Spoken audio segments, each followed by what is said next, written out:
ओम नमो भगवते वासुदेवाय नमः। नमस्कार दोस्तों, आपका हमारे YouTube चैनल धार्मिक कथाएं और कहानियां में स्वागत है। आज नरसिंह जयंती के शुभ अवसर पर मैं आपको नरसिंह भगवान की पौराणिक कथा सुनाऊंगी। अगर आपको कथा अच्छी लगे तो वीडियो को लाइक, सब्सक्राइब और शेयर जरूर कीजिएगा। प्रेम से बोलिए नरसिंह भगवान की जय। 11 मई यानी आज नरसिंह जयंती मनाई जा रही है। नरसिंह जयंती हर साल वैशाख मास के शुक्ल पक्ष की चतुर्थी तिथि को मनाई जाती है। नरसिंह भगवान विष्णु के अवतार हैं। नरसिंह भगवान ने दैत्यराज हिरण्यकशिपु का वध किया था। इसी तिथि पर विष्णु भगवान नरसिंह रूप में प्रकट हुए थे। नरसिंह अवतार में भगवान विष्णु ने आधा शरीर सिंह का और आधा शरीर मनुष्य का धारण किया था। अवतार भगवान विष्णु के 10 अवतारों में से एक है। भगवान नरसिंह शक्ति एवं पराक्रम के देवता हैं तथा इन्हें शत्रुओं के नाशक के रूप में माना जाता है। इस दिन भगवान विष्णु ने अपने भक्त प्रहलाद की रक्षा करने के लिए आधा मनुष्य का शरीर और आधा शेर का शरीर धारण करके दैत्यों के राजा हिरण्यकशिपु का वध किया था। अब जानते हैं नरसिंह जयंती की पूजन विधि। भगवान नरसिंह की पूजा शाम के समय की जाती है। दोपहर के समय तिल, गौमूत्र, मिट्टी और आंवले को शरीर पर मलकर शुद्ध जल से स्नान करें। पूजा के स्थान को साफ कर भगवान नरसिंह की फोटो लगाएं। भगवान नरसिंह के चित्र के सामने दीपक जलाएं। उन्हें प्रसाद और लाल फूल अर्पित करें। इसके बाद अपनी मनोकामना का ध्यान करके इनके मंत्रों का जाप करें। भगवान नरसिंह के मंत्रों का जाप मध्य रात्रि में भी करना सबसे शुभ माना जाता है। व्रत के दिन फलाहार करें। अगले दिन किसी गरीब व्यक्ति को अन्न वस्त्र का दान करके अपने व्रत का समापन करें। अब सुनते हैं श्री नरसिंह जी की पौराणिक कहानी। पौराणिक कथाओं के अनुसार राक्षसों के राजा हिरण्यकश्यप ने कठोर तप कर ब्रह्मा जी को प्रसन्न कर लिया और उनसे वरदान के रूप में मांगा कि उसे कोई मानव ना मार सके और ना कोई पशु उसे मार सके। उसकी मृत्यु ना दिन में हो और ना रात में हो। उसकी मृत्यु ना घर के भीतर और ना बाहर हो, ना धरती पर और ना आकाश में, ना किसी अस्त्र से और ना किसी शस्त्र से हो। ब्रह्मा जी ने उसे ये वरदान हिरण्यकश्यप को दे दिया, जिसके बाद वे खुद भगवान मानने लगा और सब पर अत्याचार करने लगा। का पुत्र प्रहलाद भगवान विष्णु का परम भक्त था। उसने अपने पुत्र प्रहलाद को भगवान विष्णु की भक्ति करने से मना किया, लेकिन उसका हर प्रयास निष्फल रहा। यहाँ तक कि उसने अपने ही पुत्र के प्राण लेने की भी कोशिश की, लेकिन प्रहलाद का बाल भी बांका नहीं हुआ। एक दिन जब प्रहलाद ने उससे कहा कि भगवान सर्वत्र व्याप्त हैं, तो हिरण्यकश्यप ने उसे चुनौती देते हुए कहा कि अगर तुम्हारी भगवान सर्वत्र है तो इस स्तंभ में क्यों नहीं दिखाई देते। यह कहते हुए उसने अपने राजमहल के इस स्तंभ पर प्रहार कर दिया। तभी स्तंभ में से भगवान विष्णु नरसिंह अवतार के रूप में प्रकट हुए। उन्होंने हिरण्यकश्यप को उठा लिया और उसे महल की दहलीज पर ले आई। भगवान नरसिंह ने उसे अपनी जांघ पर लिटाकर उसके सीने को अपने नाखूनों से फाड़ दिया और अपने भक्त प्रहलाद की रक्षा की। भगवान नरसिंह ने जिस स्थान पर हिरण्यकश्यप का वध किया वह ना तो घर के भीतर था ना बाहर। उस समय गोधूली बेला थी, यानी ना दिन था ना रात। नरसिंह ना पूरी तरह से मानव थे और ना ही पशु।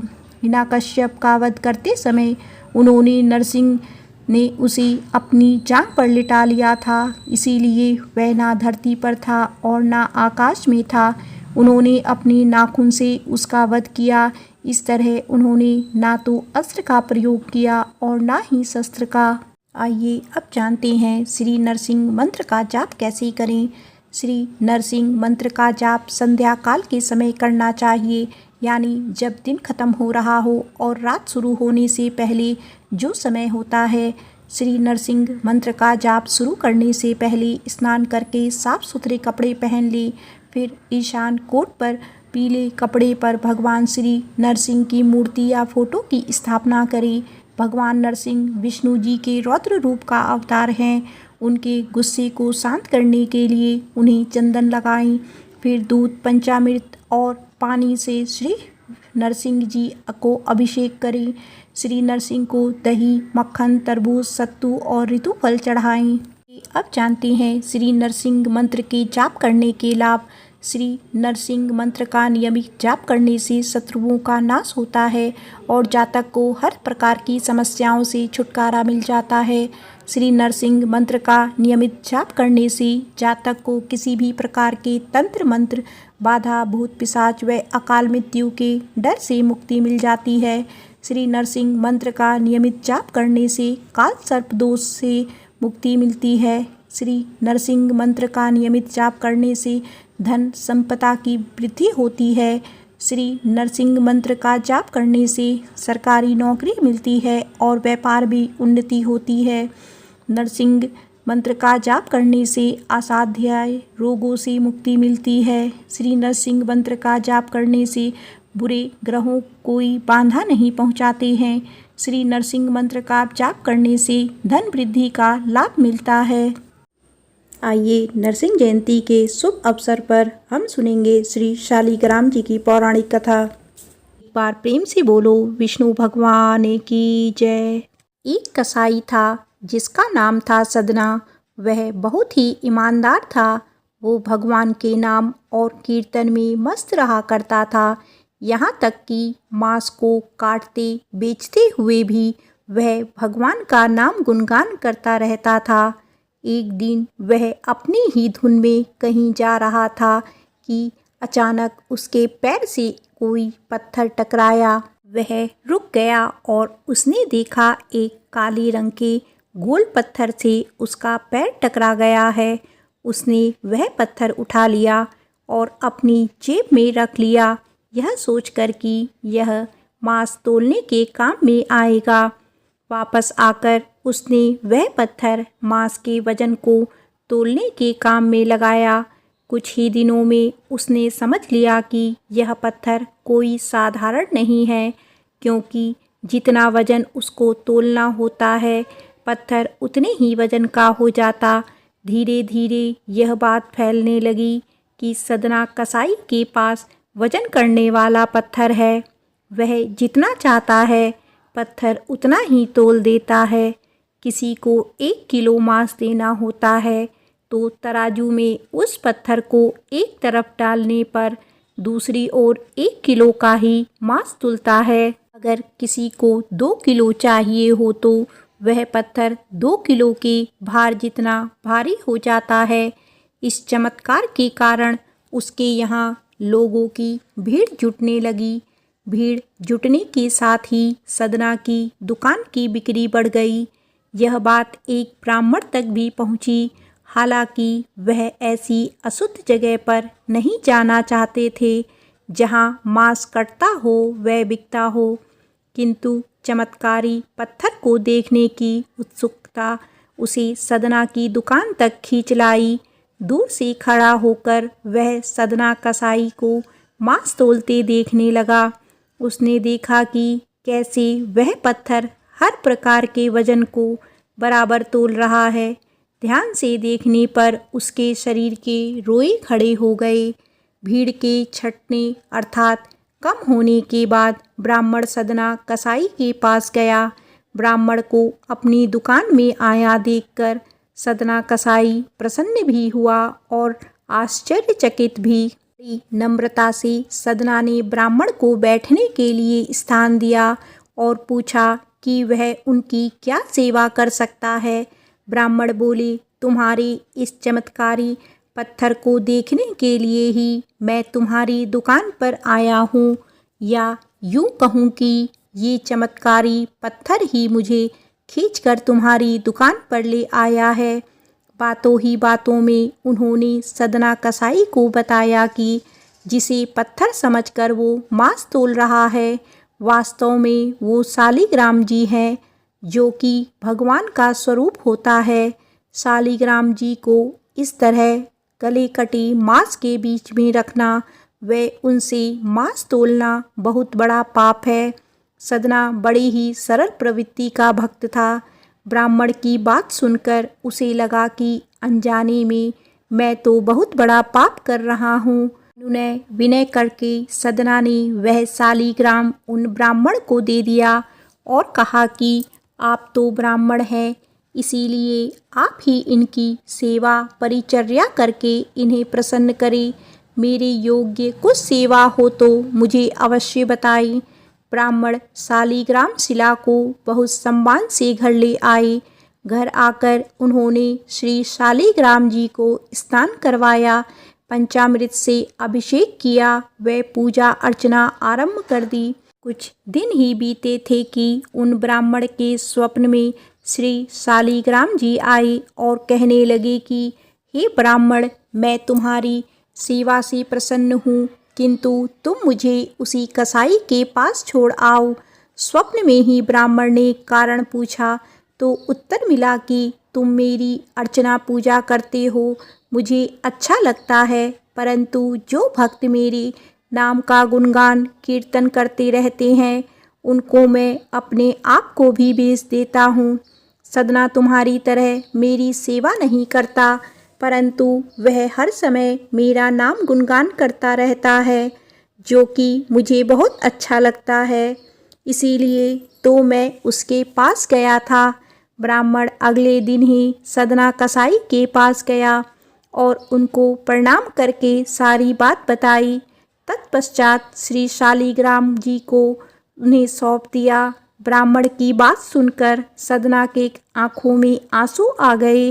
मन ही मन उन्होंने मांस बेचने और खरीदने के कार्य को तिलांजलि देने की सोची और निश्चय किया कि यदि मेरे ठाकुर को कीर्तन पसंद है तो मैं अधिक से अधिक समय नाम कीर्तन ही करूँगा। एक बार प्रेम से बोलो श्री शालिग्राम भगवान की जय। आइए अब सुनते हैं एकादशी के दिन सुनी जाने वाली भगवान श्री हरि की सच्ची कथा, जिसे सुनने मात्र से दुख दरिद्रता समाप्त हो जाती है। कन्नौज में एक ब्राह्मण रहता था, उसका नाम अजामिल था। यह अजामिल बड़ा शास्त्रज्ञ और शील सदाचार और सद्गुणों का तो यह खजाना ही था। ब्रह्मचारी, विनयी, जितेंद्रिय, सत्यनिष्ठ, मंत्रवेता और पवित्र भी था। इसने गुरु, संत, महात्माओं सबकी सेवा की थी। एक बार अपने पिता के आदेशानुसार वन में गया और वहाँ से फल फूल समृद्धा तथा कुछ लेकर घर के लिए लौटा।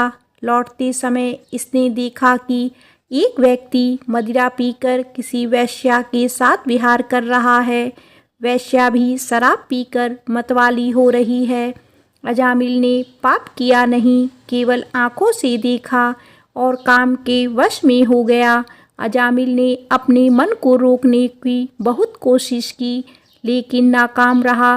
अब यह मन ही मन उसी वेश्या का चिंतन करने लगा और अपने धर्म से विमुख हो गया। अजामिल सुंदर सुंदर वस्त्र, आभूषण आदि वस्तुएं जिनसे वह प्रसन्न होती थी ले आता था। यहाँ तक कि इसने अपने पिता की सारी संपत्ति देकर भी उसे उल्टा को रिझाया। यह ब्राह्मण उसी प्रकार की चेष्टा करता रहा जिससे वह वेश्या प्रसन्न हो। इस वेश्या के चक्कर में इतने अपने कुलीन नवयुवती और विवाहिता पत्नी तक का परित्याग कर दिया और उस वेश्या के साथ रहने लगा। इसने बहुत दिनों तक वेश्या के मल समान अपवित्र अन्न से अपना जीवन व्यतीत किया और अपना सारा जीवन ही पापमय कर लिया। यह कुबुद्धि न्याय से अन्याय से जैसे भी जहाँ कहीं भी धन मिलता वहीं से उठा लाता और उस वेश्या के बड़े कुटुंब का पालन करने में ही व्यस्त रहता था। चोरी से, जुए से और धोखाधड़ी से अपने परिवार का पेट पालता था। एक बार कुछ संत इसके गांव में आए। गांव के बाहर संतों ने कुछ लोगों से पूछा कि भैया किसी ब्राह्मण का घर बताइए, हमें वहां पर रात गुजारनी है। इन लोगों ने संतों के साथ मजाक किया और कहा, संतों हमारी गांव में तो एक ही श्रेष्ठ ब्राह्मण है जिसका नाम है अजामिल, और इतना बड़ा भगवान का भक्त है कि गांव के अंदर नहीं रहता, गांव के बाहर ही रहता है। अब संत जन अजामिल के घर पहुँचे और दरवाज़ा खटखटाया। भक्त अजामिल, दरवाज़ा खोलो। जैसे ही अजामिल ने आज दरवाज़ा खोला तो संतों के दर्शन करते ही मानो आज अपने पुराने अच्छे कर्म उसे याद आ गई। संतों ने कहा कि भैया, रात बहुत हो गई है, आप हमारे लिए भोजन और सोने का प्रबंध कीजिए। अजामिल ने सुंदर भोजन तैयार करवाया और संतों को करवाया। जब अजामिल ने संतों से सोने के लिए कहा तो संत कहते हैं, भैया, हम प्रतिदिन सोने से पहले कीर्तन करते हैं, यदि आपको समस्या ना हो तो हम कीर्तन कर लें। अजामिल ने कहा, आप ही का घर है महाराज, जो दिल में आए सो करो। संतों ने सुंदर कीर्तन प्रारंभ किया और उस कीर्तन में अजामिल बैठा। सारी रात कीर्तन चला और अजामिल की आंखों से खूब आंसू गिरे, मानो आज आंखों से आंसू नहीं, पाप धुल गए हैं। सारी रात भगवान का नाम लिया। जब सुबह हुई, संत जन चलने लगे तो अजामिल ने कहा, महात्माओं, मुझे माफ़ कर दीजिए, मैं कोई भक्त नहीं हूँ, मैं तो एक महापापी हूँ। मैं वेश्या के साथ रहता हूँ और मुझे गांव से बाहर निकाल दिया गया है। केवल आपकी सेवा के लिए मैंने आपको भोजन करवाया, नहीं तो मुझसे बड़ा पापी कोई नहीं है। संतों ने कहा, अरे अजामिल, तूने ये बात हमें कल क्यों नहीं बताई? हम तेरे घर में रुकते ही नहीं। अब तूने हमें आश्रय दिया है तो चिंता मत कर। ये बता, तेरे घर में कितने बालक हैं? अजामिल ने बता दिया कि महाराज, 9 बच्चे हैं और अभी ये गर्भवती है। तूने कहा कि इस बार जो तेरी संतान होगी वो तेरे पुत्र होगा और तू उसका नाम नारायण रखना, जा तेरा कल्याण हो जाएगा। संत जन आशीर्वाद देकर चले गए। समय बीता, उसके पुत्र हुआ, नाम रखा नारायण। अजामिल अपने पुत्र नारायण में बहुत आसक्त था।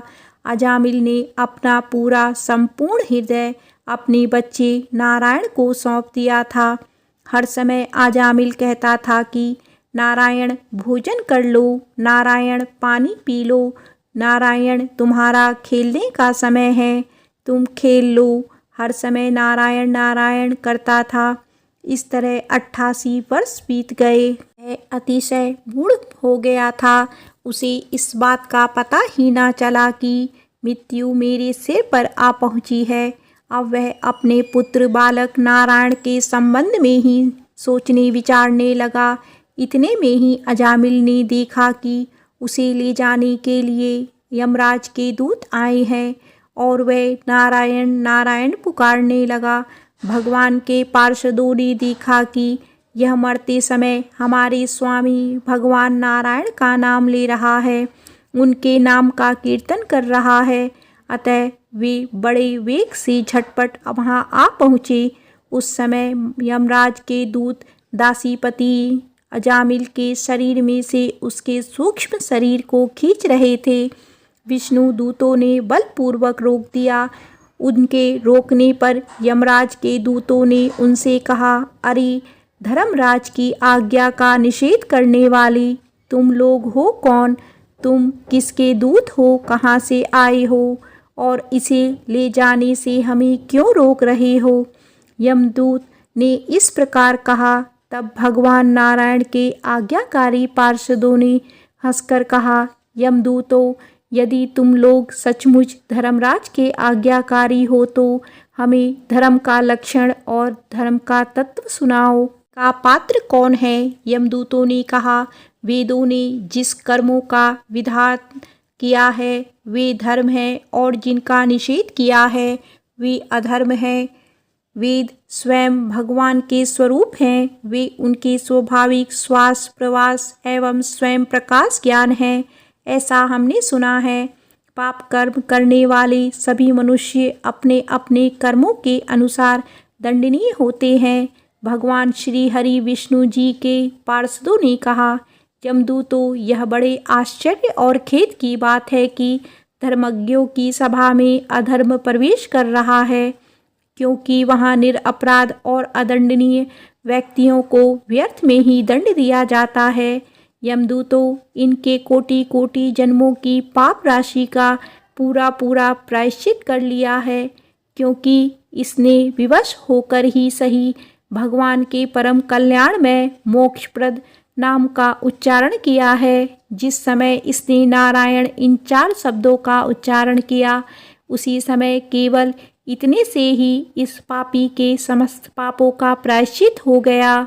चोर, शराबी, मित्रद्रोही, ब्रह्मघाती, गुरुपत्नीगामी ऐसे लोगों का सत्संगी, स्त्री, राजा, पिता और गाय को मारने वाला, चाहे जैसा और चाहे जितना बड़ा पापी हो, सभी के लिए यही इतना ही सबसे बड़ा प्रायश्चित है कि भगवान के नामों का जाप किया जाए, क्योंकि भगवान नामों के उच्चारण से मनुष्य की बुद्धि भगवान के गुण, लीला और स्वरूप में रम जाती है और स्वयं भगवान की उसके प्रति आत्मीय बुद्धि हो जाती है। तुम लोग अजामिल को मत ले जाओ, इतने सारे पापों का प्रायश्चित कर लिया है, क्योंकि इसने मरते समय भगवान के नाम का उच्चारण किया है।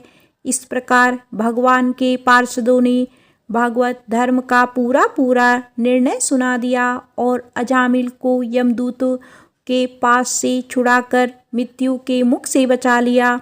भगवान की महिमा सुनते ही अजामिल के हृदय में शीघ्र ही भक्ति का उदय हो गया। अब वह अपने पापों को याद करके बड़ा पश्चाताप करने लगा। अजामिल मन ही मन सोचने लगा, अरे मैं कैसा इंद्रियों का दास हूँ। मैंने एक दासी के गर्भ से पुत्र उत्पन्न करके अपना ब्राह्मण तत्व नष्ट कर दिया। यह बड़े दुख की बात है। धिक्कार है, मुझे बार बार धिक्कार है। मैं संतों के द्वारा निंदित हूँ, पापात्मा हूँ। मैंने अपने कुल में कलंक का टीका लगा दिया। मेरे माँ बाप बूढ़े और तपस्वी थे, मैंने उनका भी परित्याग कर दिया। मैं कितना घृतज्ञ हूँ। मैं अब अवश्य ही अत्यंत भयावह नरक में गिरूंगा, जिसमें गिरकर धर्मघाती, पापात्मा, कामी पुरुष अनेक प्रकार की यम यातना भोगते हैं। कहाँ तो मैं महाकपटी, पापी, निर्लज और ब्रह्म तेज को नष्ट करने वाला, तथा कहाँ भगवान का वह परम मंगलमय नारायण नाम। अब मैं अपने मन, इंद्रियां और प्राणों को वश में करके ऐसा प्रयत्न करूंगा कि फिर अपने को घोर अंधकार में नरक में ना डालूं। मैंने यमदूतों से डर के अपने पुत्र नारायण को पुकारा और भगवान के पार्षद प्रकट हो गए। यदि मैं वास्तव में नारायण को पुकारता तो क्या आज श्री नारायण मेरे सामने प्रकट नहीं हो जाते। अब अजामिल के चित्त से संसार के प्रति तीव्र वैराग्य हो गया है। वे सबसे संबंध और मोह को छोड़कर हरिद्वार चले गए। उस देव स्थान में जाकर वे भगवान के मंदिर में आसन पर बैठ गए और उन्होंने योग मार्ग का आश्रय लेकर अपनी सारी इंद्रियों को अन्य विषयों से हटाकर मन भगवान श्री हरि विष्णु में लीन कर लिया और मन को बुद्धि में मिला दिया। इसके बाद आत्मचिंतन के द्वारा उन्होंने बुद्धि को विषयों से पृथक कर लिया तथा भगवान के धाम अनुभव स्वरूप पर ब्रह्म को में जोड़ दिया। इस प्रकार जब अजामिल की बुद्धि त्रिगुणमयी प्रकृति से ऊपर उठकर भगवान के स्वरूप में स्थित हो गई, तब उन्होंने देखा कि उनके सामने वे ही चारों पार्षद जिन्हें उन्होंने पहले देखा था खड़े हैं। अजामिल ने सिर झुकाकर उन्हें नमस्कार किया। उनका दर्शन पाने के बाद उन्होंने उस तीर्थ स्थान में गंगा के तट पर अपना शरीर त्याग दिया और तत्काल भगवान के पार्षदों का स्वरूप प्राप्त कर लिया। अजामिल भगवान के पार्षदों के साथ स्वर्णमय विमान पर आरूढ़ होकर आकाश मार्ग से भगवान लक्ष्मीपति के निवास स्थान वैकुंठ को चले गए। प्रेम से बोलो श्री हरि विष्णु भगवान की जय।